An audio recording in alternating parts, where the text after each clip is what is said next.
आज बनवूयात मसाला भेंडी। त्यासाठी आपण ही पाव किलो भेंडी अशा पद्धतीने कट करून घेतलेली आहे आणि त्याला एक मोठा कांदा आणि एक छोटा टोमॅटो कट करून आणि फोडण्यासाठी मी एक हिरवी मिरची वापरणार आहे। याची फोडणी करून घेऊ।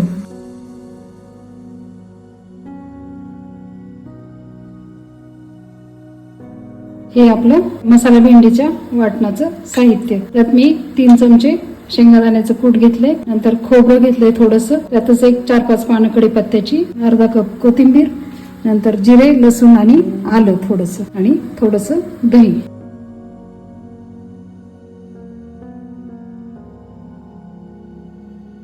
आता हे आपले भेंडीसाठीचे मसाले। त्यात एक छोटे 2 चमचे मिरची पावडर, छोटे 2 चमचे मसाला, घरगुती काळा मसाला, एक 2 चमचे धना जिरा पूड आणि मीठ। दही पण लगेच टाकून घेऊ। आता आपण थोडंसं मिक्सरचं भांडं विसळून हे अर्धा कप पाणी टाकून देऊ।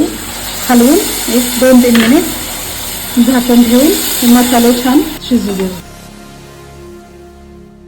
मसाला भेंडीचे मसाले भाजून तयार झाले।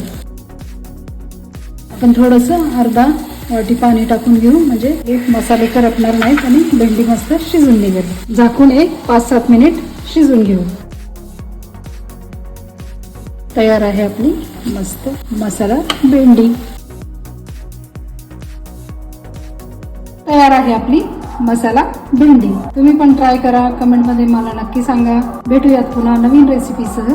तोपर्यंत मस्त रहा, चवीने खा।